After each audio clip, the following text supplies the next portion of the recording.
In today's video, I'm going to teach you how to create a ranking question using Surveymonkey. This process is straightforward and will help you make more engaging and interactive surveys. So, let's dive right in.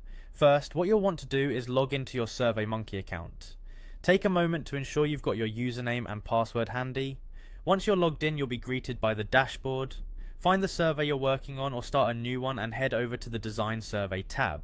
This tab is where all the magic happens, so it's where you customize your survey's layout and content.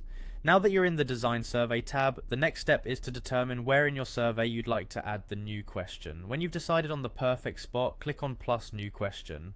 This button will allow you to introduce various types of questions to your survey, enhancing the richness of your data.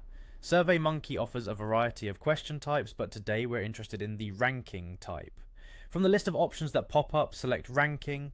This is specifically designed to let respondents arrange items in order, giving you critical insights into their priorities. Once you've selected the ranking option, it's time to enter the question text.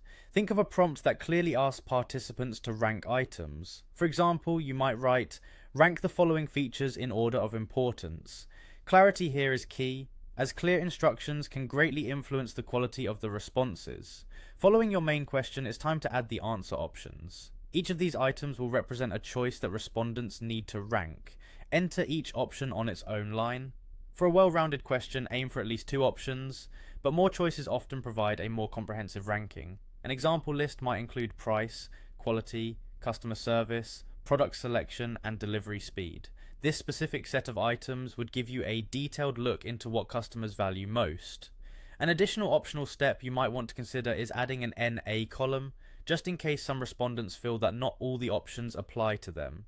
This can prevent inaccurate rankings. Furthermore, it's beneficial to make the question required. Doing so ensures you collect consistent data, reducing the chances of missing valuable insights. Finally, once you've structured your question and you're satisfied with the setup, click Save. This action saves your progress and ensures all your carefully crafted work is not lost.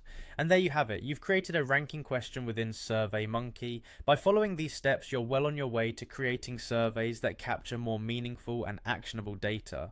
Thanks for watching, and be sure to explore more features in SurveyMonkey to enhance your surveys even further.